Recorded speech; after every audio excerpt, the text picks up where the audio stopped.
Alhamdulillah, puji dan syukur kita ucapkan kepada Allah Subhanahu wa taala.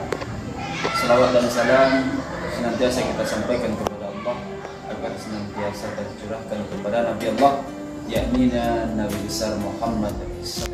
Sahabat Masyahdu dan para pendengar dimanapun berada, mudah-mudahan kita semua dirahmati oleh Allah Subhanahu wa taala.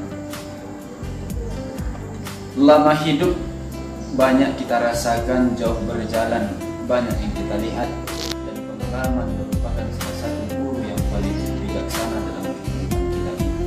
Dan pantang bagi seorang muslim jatuh di jalan dua kali sebanyak dua kali. Contoh, hari ini kita lewat di tempat yang berbeda, tergelincir kemudian jatuh di jalan itu namanya biasa. Kenapa? Karena belum pengalaman.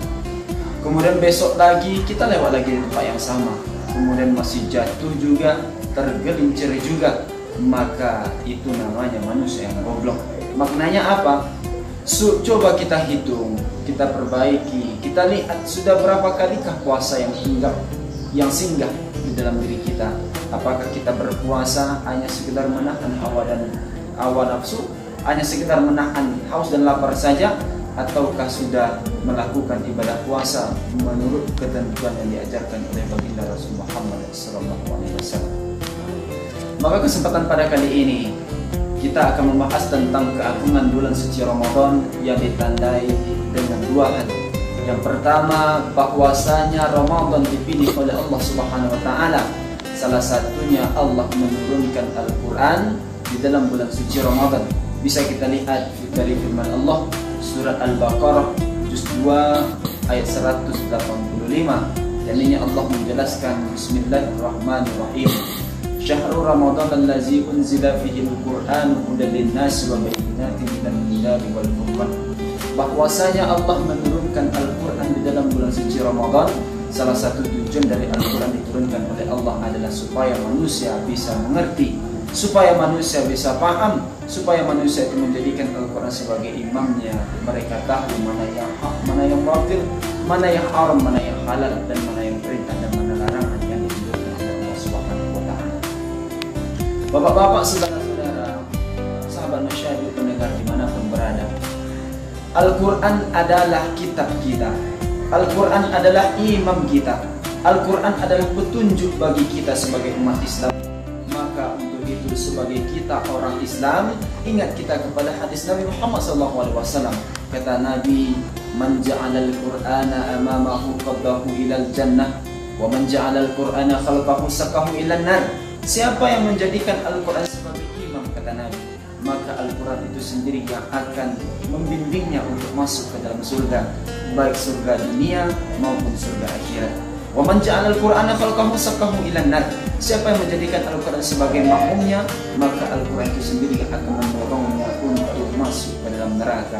Kita belakangkan Al-Quran, kita belakangkan perintah Al-Quran, bahkan kita katakan Al-Quran tak sesuai dengan keadaan kondisi pada saat sekarang ini, sehingga yang halal kata Al-Quran kita halalkan, haram kata Al-Quran tetap kita halalkan.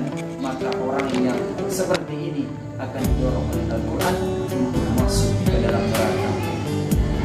Bapak-bapak, saudara-saudara, sahabat Masyahdu, pendengar dimanapun berada, di dalam Al-Quran Allah Subhanahu wa taala menurunkan, salah satunya di dalam Al-Quran itu terdapat akidah, yakni tujuan dari akidah itu sendiri membebaskan manusia supaya manusia tidak melakukan perbuatan kemusyrikan.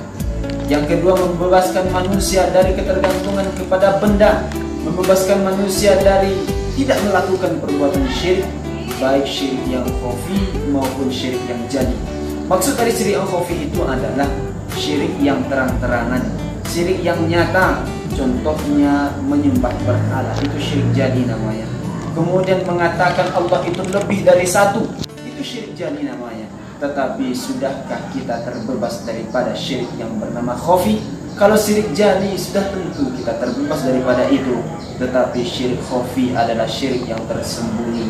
Salah satunya mengagungkan sesuatu hal, mengagungkan benda, lebih utama dikagungkan daripada Allah Subhanahu wa taala. Salah satu contohnya apa? Bagi bapak-bapak, saudara-saudara para pendengar, yang memakai cincin, seperti cincin yang katakan cincin yang bagus, cincin yang indah, seperti dia memakai delima. Ketika dia mendapatkan rezeki, dia mengatakan, semenjak aku memakai cincin ini, rezeki aku lancar diberikan oleh Allah Subhanahu wa taala. Maka inilah yang disebut sebagai salah satunya syirik dari syirik khafi. Mudah-mudahan kita terbebas. Salah satunya harus kita lakukan di bulan suci Ramadan adalah tanamkan kegemaran membaca Al-Quran, karena yang kita baca itu akan menjadi amal ibadah dengan mengharap ridha Allah. Mudah-mudahan semua kita lakukan, puasa kita, ibadah kita, membaca Al-Quran diberikan oleh Allah rahmat serta diberikan oleh Allah pahala. Mudah-mudahan bermanfaat. Fatabiru ya ulil absar wa antum turhamun. Assalamualaikum warahmatullahi wabarakatuh.